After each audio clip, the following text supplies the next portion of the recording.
Ayan, purihin ang Panginoon. Salamat po sa napakagandang mensahe, sa komprehensibong paliwanag po ng ating Deacon Edril. So, nabuti ang Diyos. Alam niyo po, itong Hebrews 12 ay talagang takbuhin po natin sa ating buhay ng may matatag po na pananampalataya. Hindi po biro ang ating kalagayan ngayon, but this exactly ay maririnig natin ngayong gabi na sa tulong ng Banal na Espiritu ay patuloy. Alam niyo po, yung sa Hebrews 11, di ba? Ang galing po talaga ng author eh. Unti-unti, nung i-connect niya po ito, di ba? Doon sa Hebrews 11, ang topic po doon ay faith. Kaya nga, yung mga mananampalataya doon, tinatawag po silang merong whole of faith, yung buong chapter 11 na yon. So, natural lang ngayon dito sa ating chapter 12 na magtatanong tayo eh, di ba? Sabi nga ng author, hindi niya sinabi na ang galing nila. Kasi nga, yung whole of faith, yung mga nila, like Abraham, Moses, sila yun eh. Yung mga whole of faith. So, hindi niya sinabi, sana all, tayo dapat ganun eh. Di ba? Kaya ngayon, tayo dito, inaanyayahan po tayo ng author dito na tumakbo. Sa anong paraan? Dahil ang Kristiyano po ay hindi lang po dapat tayo nanonood. Di ba po? So, marami po pinapagawa dito. Kung ating mapapansin at ating titignan, yung takbuhin po dito ay nangangailangan po ng ating pagtitiis. Kaya sa atin, malinaw po ngayon, nasasabihin po ng salita ng Panginoon, magpatuloy po tayo hanggang wakas. Kaya ano natin ngayon, ito, dito sa unang part, paano tayo makakatakbo ngayon na mayroong pagtitiis hanggang dulo? Gusto mo bang malaman? Alam niyo po, very timely ng message po ngayong gabi. Kaya sabi nga, let us lay aside every weight. Ibig sabihin yung bigat. And the sin which so easily snares us. Kapatid, dito po may dalawang tinutuko yung author dito. Una, yung bigat, yung weight. Ito po yung ano yung mga weight na ito? Mga kasalanan. Yung mga sagabal, nagpapabagal sa atin sa paglago sa ating pananampalataya. Pangalawa, sin. Yung paulit-ulit tayo binabagsak kasi bumabalik po tayo sa ating kasalanan. Hindi po excuse ang bawat isa sa atin. Amen? Kaya nga tayo, wag po tayong bumagsak. Kaya we need to endure sa ating sarili. Kaya ngayon, sabi nga, di ba, dapat tayo, we are the cloud of witnesses. Alam niyo po yung ibig sabihin ng cloud of witnesses? Ito yung mga matiisin sa pananampalataya. Sila yung mga ebidensya doon sa ating, tayo bilang mananampalataya. Paano tayo magiging cloud of witnesses? Diba? Ito yung dapat may ebidensya sa ating mga pananampalataya. At sana, at sana maging totoo hanggang wakas. Posible yun para sa atin, amen? Posible po yun. Pero ngayon ang katotohanan, hindi po tayo makakatakbo sa pamagitan lang ng ating mga galing, sa ating mga talento. Di ba po? Kasi may mga bagay na ayaw nating bitawan. Yun ang mahirap po sa atin. May mga emotional baggage po tayo. Di ba? May mga pride, distraction. Di ba? So, ang runner po, wag naman sana natin, di ba yung runner, hindi dapat bato yung nakalagay sa ating likuran. Kundi dapat mapakita dito yung lakas natin at hindi po tayo babagal sa ating pananampalataya. Kaya nga kailangan natin, ano yung mga kailangan nating bitawan? Si Kristo po nag-alis ng pinakamabigat na pasan. Ano yung pasan natin? Which is yung sin, kasalanan. Kaya ngayon, tumakbo tayo ng malaya papunta sa Kanya dahil ini-invite niya po tayo. Yun po yung ano dito. Ngayon, pangalawa, yung una kong ano na yan, remove the hindrances. Pangalawa, yung refocus. Paano natin ipofocus ngayon yung ating paningin to the Savior, kay Christ? Looking unto Jesus, the author and the finisher of our faith. Sa aking prayer palagi, hindi po nawawala ito. Kasi po, siya po talaga naman eh. Bawat prayer ko, madalas ko po itong mabanggit. Kasi siya po talaga. Wala pong iba. We need to look to Jesus. Diba? Hindi po ibang tao si Jesus. Kaya unahin natin siya. Kasi siya yung nagsimula Siya na rin yung nagtatapos. Kaya nga po yun, the Alpha and Omega. Di ba po, paano siya, ngayon, din si Christ, paano siya nagtiis? Di ba po, napakatindi ng kanyang tiniis. Hindi lang sakit, kundi minahal niya kasi po tayo dahil yung tayo kaya, refocusing to Jesus, paano yung bunga ng ating pagsunod? Di ba po? Kailangan kapatid, pagod tayo, yes, may mga bigat po tayo sa buhay, pero ano ang tinitignan natin ngayon? Problema ba? Kaya tayo napapagod? Tumingin po tayo kay Jesus. Wala tayong ibang ipopokus sa bawat araw, bawat segundo ng ating buhay, kundi kay Jesus. Hindi man natin makita agad yung solusyon o yung sagot, pero we need to refocus we need to fix our eyes on Jesus. Kaya po, malinaw na malinaw. Pagod tayo. Pero sabi ni Jesus, hindi mabigat ang buhay. Sabi ni Jesus, hindi po mabigat ang, mali lang kasi yung ating tinitignan. Amen? So kapag nakatingin po tayo sa problema, mapapagod talaga tayo. Kaya nga kailangan, saan ka nakatuon? Ang mata mo ngayon, kaibigan, kapatid, walang iba kundi kay Jesus. Siya po ang best example. Siya po ang nagbigay ng lakas para matapos po tayo dun sa takbuhin natin. Pinalaya niya tayo. Pangatlo, receive. Ano yung re-receive natin? Ito yung kailangan nating tanggapin. Yung disiplina. Ito ba, willing po tayo? Paano tayo magiging willing sa pagiging busy?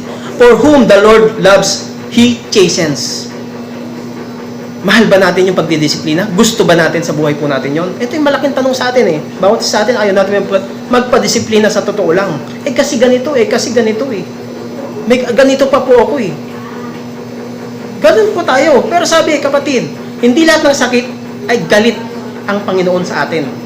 Hindi po yan ang tugon ni Lord sa atin. Nakakaranas man tayo ng bigat, sakit, pasanin, yes, it's a given. Pero sabi ni Lord, pag-ibig po ni Lord to sa atin. Makaranas man tayo ng sakit at bigat, this is the love of God. Tandaan po natin yon. Di ba? Ang sarap. Yung pag-ibig po ng Ama, hindi po rejection sa atin, kundi ito ay confirmation na anak niya tayo. Malaya po tayo. Kung walang disiplina, delikado po tayo. Nasaan na tayo? Nasang level na tayo ng spiritual? Kaya, pag ganun po. Kaya nga kailangan po tayo, masakit po ang disiplina, pero tandaan natin, kaibigan kapatid, mas masakit po yung buhay nung walang direksyon po ng Diyos. Ibig sabihin, dito po, dun sa discipline, rinire-direct tayo ni Lord, nag-i-intervene siya, na masakit to, daanan mo to anak. Kasi ito yung tama para sa'yo. Kaya kaibigan kapatid, training po yan, mahirap, katulad ng manglalaro. Di ba po? Pero yun po yung nagpapalakas po sa bawat isa sa atin. Eh, sabi ni nanay kanina sa testimony niya, dumadaan man kami sa hirap, pero purihin pa rin ang Panginoon. Di ba? Ang sarap pakinggan ng ganun. Alam mo na sa gitna ng paghihirap natin, itinataas po natin ang Panginoon. Kasi doon po siya malululhati, doon po natin siya mapapapurihan, doon natin may tataas yung kanyang pangalan. Di ba po? Ngayon, talaga kailangan po natin ito. Atleta po, di ba po, na nagpapalakas. Yun po tayo. Hindi man natural tayo ng atleta na katulad po ni Alex Iyala. Di ba?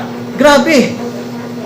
Pero tingnan natin, tumingin tayo kay Kristo na nagtiis po doon sa pagdurusa hanggang saan? Sa krus ng Kalbaryo. Di ba? Yun yung biyaya ng Diyos sa atin. Hindi po hatol yung disiplina ni Lord sa atin. Pangapat, this is the best. Yung verse 12 at 17. Ito yung nagre-restore po ng mga mahihina. Tayo, nagagawa po ba natin to? To strengthen the hands which hang down. Yung mga mahihina, yung mga nasa solo race, baka yung mga nagsa-self-pity. Di ba po? Tayo, may solo race tayo minsan. Nagmumukmuk. Imbes na lumapit po tayo sa Panginoon, nagso-solo race tayo. Hindi po ganun si Lord. Hindi po yun ang gusto ni Lord sa atin. Di ba? We need to strengthen. Kahit na alam mong mahina ka, baka mamaya magamit ka pa ng ibang kapatid. Ikaw ang nagpalakas sa kanya. Yun pala, ganun pala yung kalagayan niya. Di ba po? So, ang pananampalataya hindi solo race. Ito po ay community race. Kaya nga naalala ko lagi, si Bishop, pagka sinasabi niyang community, ito yun. Bawat magkapatid, napakaganda na tayo ay magamit po sa gawain ng Panginoon. Hindi mo sarili. Hindi mo sarili ang iniisip mo. Kundi si Lord na po. May taong nanghihina for sure sa paligid natin. Kaya salamat sa buhay po ni Deacon Edril. Ang dami niya nami-minister. Nakaka-bless. Nakaka-touch. Saan magawa ko din yun? Di ba? With love. With humbleness. Kasi yun po talaga eh. Nakakapagpalakas ka ng ibang tao dahil yung puso mo ay handang tumulong. Handang magpagamit. Makalusot lang isang taong to, matulungan ko lang. Yun yung purpose mo eh. Di ba? Pag na-lift up mo sila, amen. Praise God. Praise the Lord talaga. Kaya nga sa atin, palakasin po natin yung mga nahihina. Ituwid natin hanggat kailangan yung mga landas ng ating mga mahal sa buhay. Di ba po? And yung bitterness, dapat hindi po manatili. Mag-ingat po tayo doon. Katulad po ni Esau. Na katulad na nabanggit dito, ba't nabanggit si Esau? Kasi po siya, ipinagpalit yung eternal versus, doon ay pinagpalit niya yung temporary versus doon sa eternal. Di ba? Kaya kapatid, yung spiritual exhaustion natin, delikado yan. Dahil pwede nitong baguhin yung ating mga decisions. Kaya kung nanghihina tayo, lumapit tayo sa pastors, sa mga ibang kapatiran. Kapatid, alam naman natin kung sino ang lalapitan natin eh. Hindi mo solo. Amen? So, amen kapatid, ikaw ba ay nagpapalakas ng iba o nagpapahina? Si Kristo po, ang ating dakilang pastor. Siya po ang nagpapalakas sa mahihina at nagbabalik po sa mga naliligaw. Sa buhay po ni Kristo, marami pong testimonies doon. Di ba po? So, sa pinakahuli ko po, yung rever the kingdom. Ano yung rever? Ito po yung paggalang natin sa trono ng biyaya ng Panginoon. Di ba? Lumapit po tayo sa anong paraan? Huwag po sa takot, kundi po doon sa sayon. Sayon, hindi po yun apoy. Hindi po sa apoy tayo lumapit. Di ba? On and off ka. Sa off-duty, hindi ka nakikita ng ibang kapatiran. Ganito ang buhay mo. Mahirap po yun. Di ba? Dapat tayo, hindi tayo doon sa apoy, hindi sa dilim. Hindi po doon sa takot natin o ang panginginig natin. Kundi lumapit po tayo doon sa biyaya po ng Diyos na laging available po sa atin. Alam po ba natin na laging available ang biyaya ni Lord? Amen po, di ba po? Tayo, lumapit po tayo sa ating heavenly Jerusalem. Ibig sabihin, yun yung tunay nating tahanan. Yung sayon. Di ba po?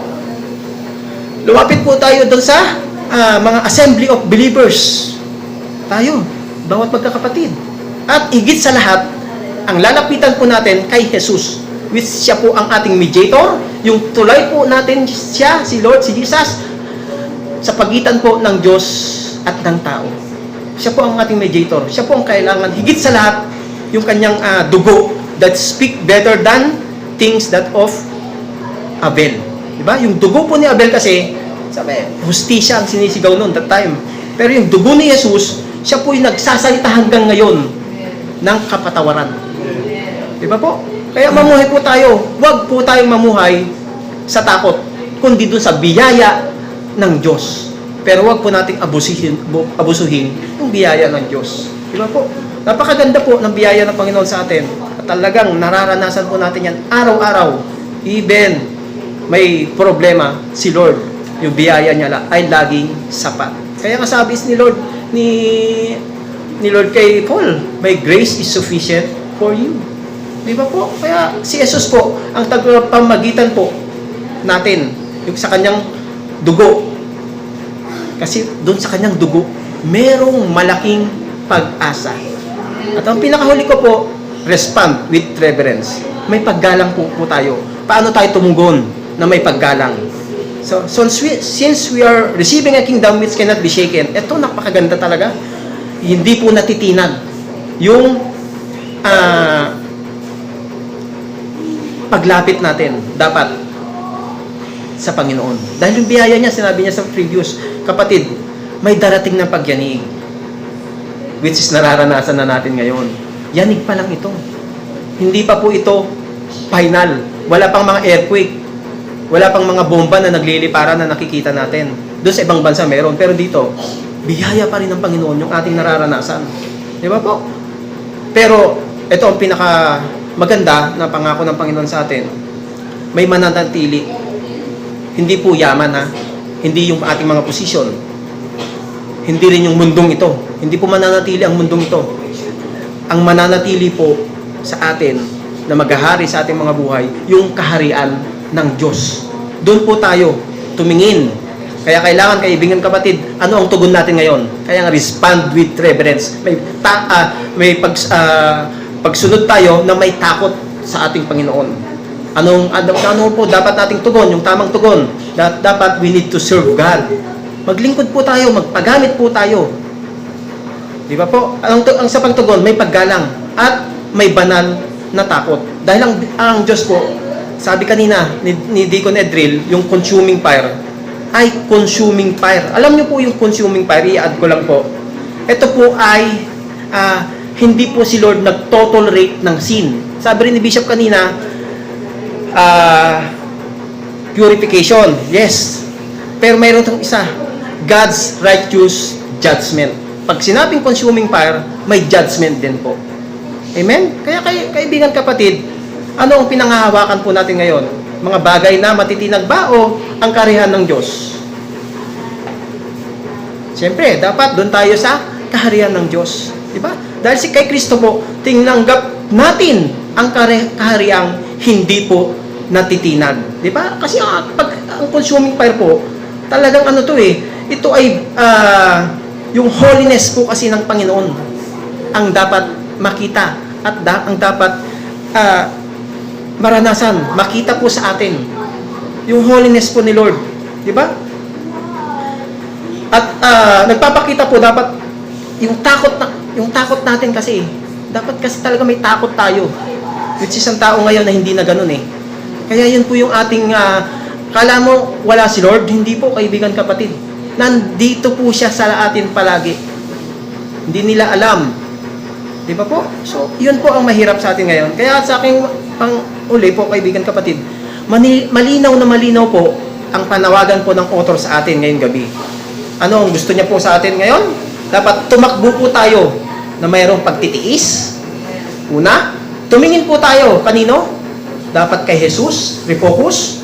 At pangatlo, dapat po tayo bilang mananampalataya, magpasakop po tayo saan? Sa disiplina po ng Diyos sa atin. At higit sa lahat, magpagamit tayo na palakasin po ang iba.